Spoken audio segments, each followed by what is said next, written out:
The ability to read is an invaluable tool in the acquisition and communication of knowledge between one another, as well as between generations and even civilizations. In today's world, it has become fundamental in our education, our occupations, indeed, to the very fabric of our lives. Reading is one of the most valuable acquired skills we can have. Now, imagine living in a world full of symbols you don't understand, symbols that could make an enormous difference in your life.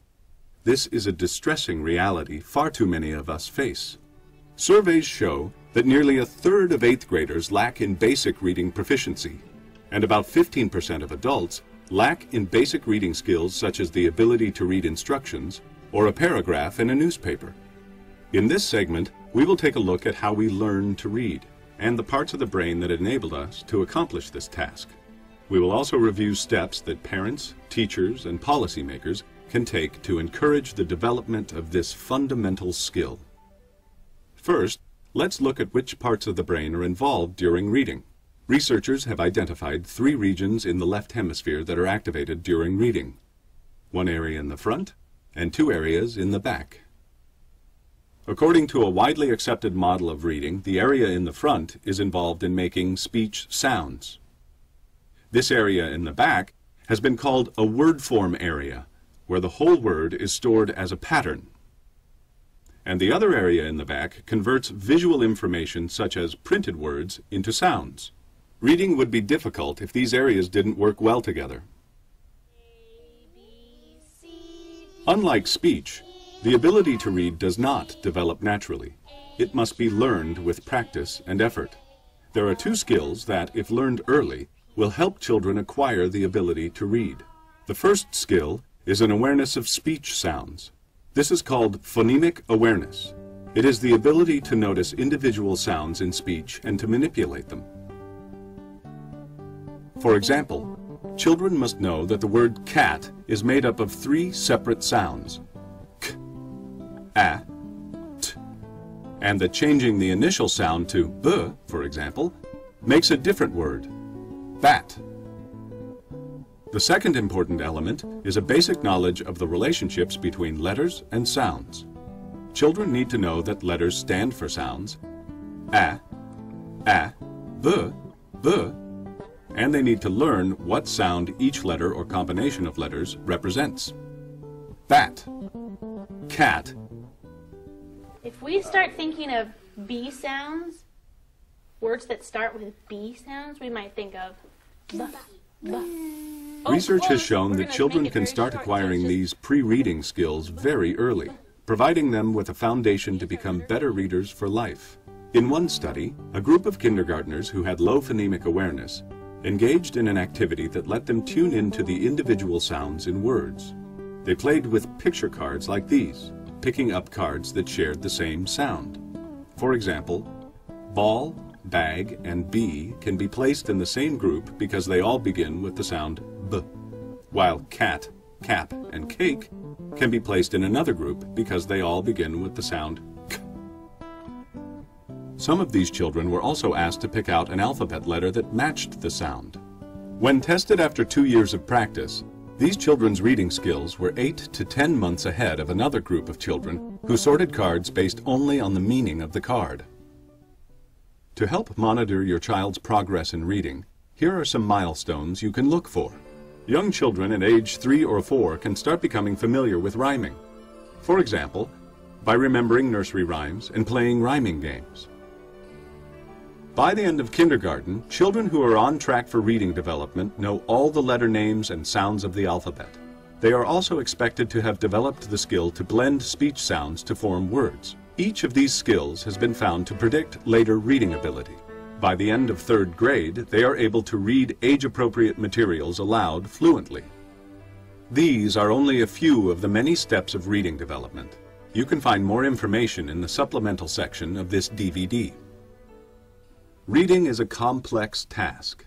As we saw earlier, using brain techniques, researchers have been learning how the brain accomplishes this task and how it changes as children learn to read. The Brain Development Lab at the University of Oregon used the magnetic resonance imaging technique to study changes in the brain as kindergartners developed their early reading skills. At the beginning of kindergarten, half of the children in the study were on track for early reading development. They had good knowledge of letters and phonological awareness. The other half of the children had not yet acquired these skills to the same degree and were at risk for later reading difficulties. When researchers looked at brain activations while these children were looking at letters, they found striking differences between the two groups. Soon after they entered kindergarten, the on-track children were already activating one of the reading areas in the back of the brain. But, unlike adults, activations were similarly strong in both hemispheres. The at-risk children did not show any activations in this area in either hemisphere. After a few months, the researchers looked at the brain activations of the two groups again and found that the at-risk children had now begun recruiting this reading area at the back of the brain. In the on-track children, activations were now confined to the left hemisphere, as occurs in adults, suggesting mature specialization of the brain for letter processing. Some children struggle in learning to read, and about 1 out of 10 school-age children struggle with a severe form of reading difficulty called developmental dyslexia.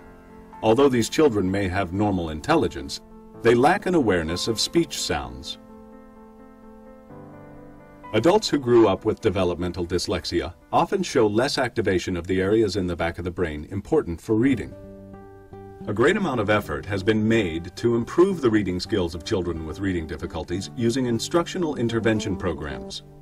The common components of these intervention programs aim at increasing phonemic awareness by practicing, for example, separating sounds in words, blending sounds together to form words, or changing sounds in words to make different words. The programs also work on letter-sound associations. While conventional tests allow researchers to track improvement in reading abilities in children, the brain imaging techniques allow them to examine how the intervention changed the recruitment of different brain areas.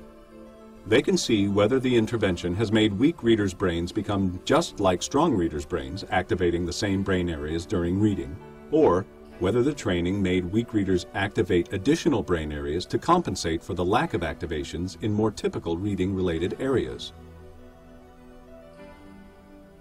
Some of these neuroimaging studies have shown an increase in activations in the reading-related areas after children went through successful intervention.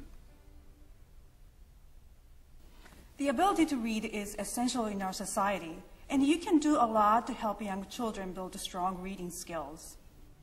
You can do simple, everyday activities such as playing word games or singing nursery rhymes.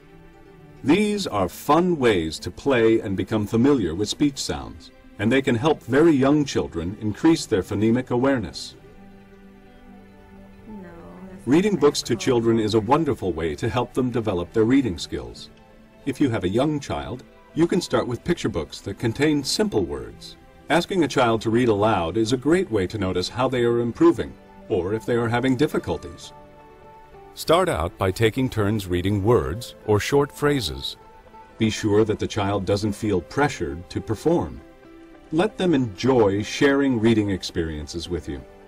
With the right kind of help, even children with serious reading difficulties can improve their reading skills. Taking time to do simple activities with your children and monitoring their progress can make a big difference in their future.